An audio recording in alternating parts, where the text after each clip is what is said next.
జగపతి బాబుతో out and out comedy cinema ఉంటుందని public గా ప్రకటించేశాడు అనిల్ రావిపూడి. జగపతి బాబు ప్రస్తుతం విలన్ గా, క్యారెక్టర్ ఆర్టిస్ట్ గా ఓకే. చాలా కాలం తర్వాత వదలా సినిమాతో హీరోగా సెకండ్ ఇన్నింగ్ స్టార్ట్ చేశాడు. సినిమాను ఎవరో కొనకపోవడంతో ఓన్ గా రిలీజ్ చేస్తున్నారు. ఈ క్రేజ్ లేని హీరోను వరుస హిట్స్ తో దూసుకుపోతున్న అనిల్ సినిమా ప్రకటించడం పెద్ద షాకే. ఒకప్పటి ఫ్యామిలీ హీరోతో సినిమా అనౌన్స్మెంట్ చేయడం వెనకాల అనిల్ ధైర్యం ఏంటి చూద్దాం. వరుసగా 200-300 కోట్ల సినిమాలు, సంక్రాంతికి వస్తున్నాం, మనశంకర వరప్రసాద్ తర్వాత అనిల్ రావిపూడి రేంజ్ పెరిగిపోయింది. ప్రస్తుతం వెంకటేష్ కళ్యాణ్ రామ్ సినిమాతో బిజీగా ఉన్నాడు. ఆ తర్వాత బాలయ్యతో మరో మూవీ ఉంటుందన్న ప్రచారం కూడా సోషల్ మీడియాలో నడుస్తోంది. ఇంతలో జగపతి బాబు తెరపైకొచ్చేశాడు. జగపతి బాబు హీరోగా నటించిన వదలా ప్రీ రిలీజ్ ఈవెంట్ కొచ్చిన అనిల్ హీరోతో జరిగిన సంఘటనను పంచుకున్నాడు. అనిల్ డైరెక్షన్ లో కామెడీ సినిమా చేయాలన్న కోరికను జగపతి బాబు బయటపెట్టాడు. వదలా వేదిక సాక్షిగా త్వరలో తమ కాంబినేషన్ లో out and out entertainment movie ఉంటుందని అనిల్ ప్రకటించాడు. అయితే నెక్స్ట్ మూవీ ఇదేనో కాదో చెప్పలేదు. జగపతి బాబు హీరోగా ఫేడౌట్ అయి చాలా కాలమైంది. స్టార్స్ తో కంటిన్యూగా క్రేజీ ప్రాజెక్ట్స్ తీస్తున్న అనిల్ ఉన్నట్టుండి హీరోగా ఇమేజ్ లేని జగపతి బాబుతో సినిమా ప్రకటించడం షాక్ ఇచ్చింది. కెరీర్ మొదట్లో కళ్యాణ్ రామ్, సాయి ధరమ్ తేజ్, రవితేజతో సినిమాలు తీసి హిట్ కొట్టిన అనిల్ F2 తర్వాత స్టార్స్ ను మాత్రమే డైరెక్ట్ చేశాడు. సూపర్ స్టార్ మహేష్ ను డైరెక్ట్ చేసే ఛాన్స్ వస్తే సరిలేరు నీకెవరు తీసి హీరో కెరీర్ లోనే బిగ్గెస్ట్ హిట్ ఇచ్చాడు. ఆ తర్వాత బాలయ్యతో తీసిన భగవంత్ కేసరి పేరు తీసుకొచ్చింది. సంక్రాంతికి వస్తున్నాంతో అనిల్ ఫస్ట్ టైం 300 కోట్ల క్లబ్ లో చేరాడు.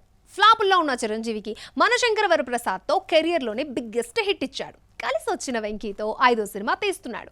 పటాస్ తో తనకు డైరెక్షన్ ఛాన్స్ ఇచ్చిన కళ్యాణ్ రామ్ ని మరొకసారి హీరోగా తీసుకున్నాడు. ఇలా స్టార్స్ ని డైరెక్ట్ చేస్తూ మల్టీ స్టారర్ మూవీస్ మాత్రమే చేస్తున్న అనిల్ జగపతి బాబుతో మూవీ ప్రకటించడం ఇప్పుడు హాట్ టాపిక్ గా మారింది. జగపతి బాబుతో సినిమా ప్రకటించడం వెనకాల అనిల్ ఫార్ములా ఉండనే ఉంటుంది. ఎంటర్టైన్మెంట్ జానర్ లో సినిమా తీయడం అనిల్ కు చాలా ఈజీ.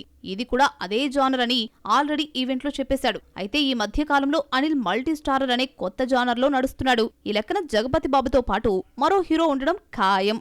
F2 నుంచి 2 హీరోలతో మొదలుపెట్టి మనశంకర వరప్రసాద్ లో 2 సీనియర్ స్టార్స్ ను కలిపాడు. ఇదే ఫార్ములాను ప్రస్తుతం వెంకీ కళ్యాణ్ రామ్ మూవీతో ఇది కంటిన్యూ చేస్తున్నాడు. కేవలం జగపతి బాబు అనే కాకుండా మరో హీరోతో కలిసి ఆల్రెడీ స్టోరీ లైన్ అనుకునుంటాడు. అందుకే ఇంత కాన్ఫిడెన్స్ తో అనౌన్స్ చేసేశాడు. మరి జగపతి బాబుతో కలిసి నటించేది సీనియర్ హీరోనా, స్టార్ హీరోనా? అనిల్ విజన్ లో ఎవరున్నారో మరి. దాదాపు 2 ఏళ్ల నుంచి రాక సెట్స్ పైనే ఉంది. సినిమా సగం కూడా పూర్తయిందో లేదో తెలీదు. అందుకనేమో సినిమా రిలీజ్ డేట్ ఎప్పుడో చెప్పడం లేదు. ఈ గ్యాప్ మరొకసారి రాకుండా అల్లు అర్జున్ మాస్టర్ ప్లాన్ వేశాడు.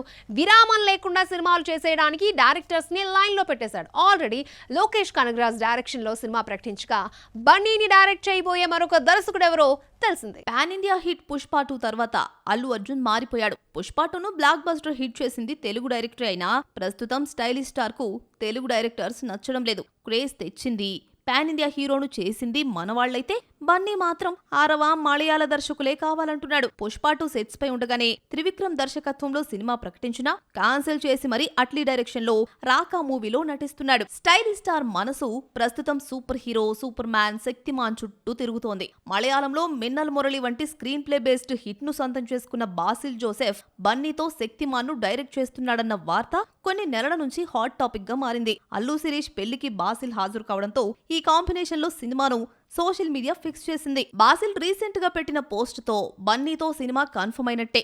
ఇన్స్టా వేదికగా ఐకాన్ పేరున్న క్యాప్ ను స్టోరీస్ లో పోస్ట్ చేశాడు.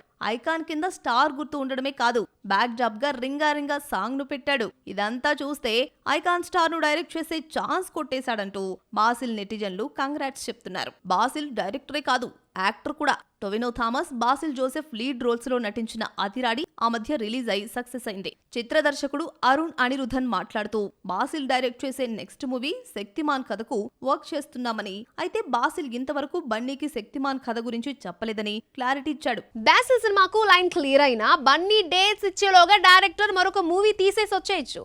రాకా ఎప్పుడు పూర్తవుతుందో తెలియదు.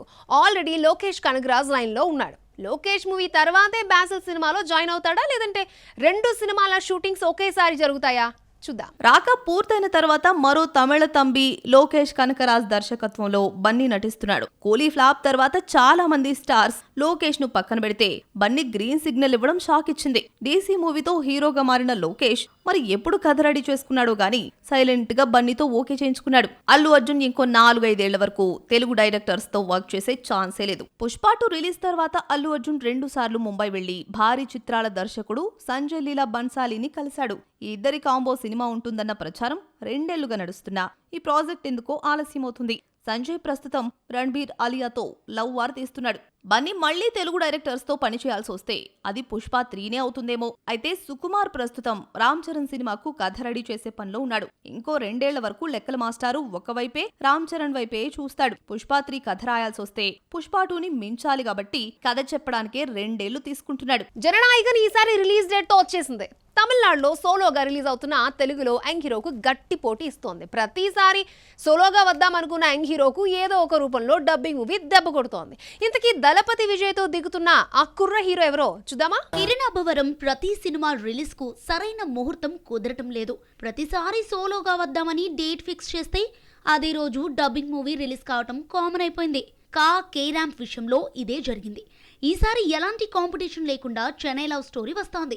ఎదురు లేదనుకుంటే ఊహించని విధంగా విజయ్ జననాయకన్ 23న రిలీజ్ అవుతోంది. చెన్నై లవ్ స్టోరీ 24న రిలీజ్ అవుతోంది. అదే రోజు జననాయకన్ వస్తుందేమోనని చెన్నై లవ్ స్టోరీ నిర్మాతలు భయపడిపోయారు. గుడ్డిలో మెల్ల మేలనట్టు ఒకరోజు ముందుగా జననాయకన్ వస్తోంది.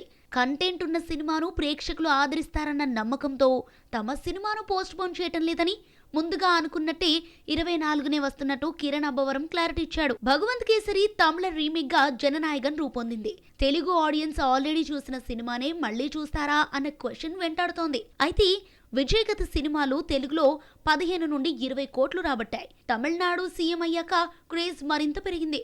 అందులోనూ విజయ్ లాస్ట్ మూవీ కావడంతో చూసిన సినిమానే అయినా చూద్దామనుకునే ఫ్యాన్స్ ఉన్నారు.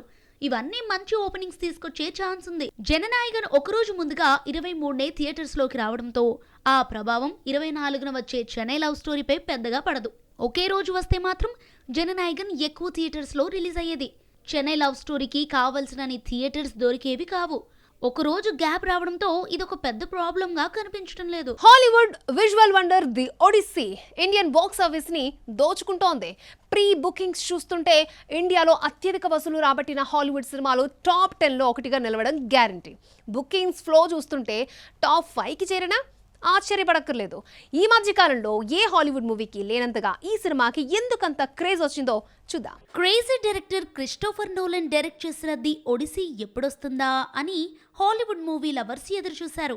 ఇంతకాలం ట్రైలర్ చూసి ఎంజాయ్ చేసిన వీళ్ళు 17న థియేటర్స్ లో ఈ విజువల్ వండర్ ను చూడనున్నారు. ఇంత క్రేజ్ ఉండడంతో ప్రీ బుకింగ్ బాగున్నాయి. ముఖ్యంగా ఐమాక్స్ స్క్రీన్ లో ఫాస్ట్ ఫిల్లింగ్ తో షాక్ ఇచ్చాయి. మొదటి రోజే 20 నుంచి 30 కోట్లు వస్తుందని అంచనా వేస్తున్నాయి ట్రేడ్ వర్గాలు. ఐమాక్స్ కెమెరాలతో చిత్రీకరించిన మొదటి ఫీచర్ ఫిలిం కావడంతో ఐమాక్స్ స్క్రీన్లలో చూడటానికి ప్రేక్షకులు ఎక్కువ ఇష్టపడుతున్నారు. ఇండియా వైడ్ 2500కు పైగా స్క్రీన్లలో విడుదల చేస్తున్నారు. డైరెక్టర్ క్రిస్టోఫర్ నోలన్ గత చిత్రం ఓపెన్ హైమర్ 2023లో రిలీజ్ అయి ఇండియాలో 15 కోట్లు కలెక్ట్ చేయగా ది ఒడిసీ డబుల్ కలెక్ట్ చేసే ఛాన్స్ ఉంది. ఈ మధ్య కాలంలో ఇండియాలో భారీ వసూళ్లు రాబట్టిన హాలీవుడ్ మూవీస్ తక్కువే. ఓపెనింగ్స్ పరంగా అవెంజర్స్ ఎండ్ గేమ్ మొదటి రోజు 53 కోట్ల 10 లక్షలతో ఫస్ట్ ప్లేస్ లో ఉండగా అవతార్ 2 40 కోట్లు రాబట్టి రెండో స్థానంలో నిలిచింది. ఇక Spider Man No Way Home 32.67 కోట్లతో అవెంజర్స్ ఇన్ఫినిటీ వార్ 31.3 కోట్లతో 3-4 స్థానాల్లో ఉన్నాయి. ది ఒడిసీ ఏ ప్లేస్ ను సొంతం చేసుకుంటుందో చూడాలి మరి. ఇది వాల్చి మన box office. Next box office లో మరిన్ని అప్డేట్స్ తో మళ్ళీ కలుద్దాం. Children keep watching NTV.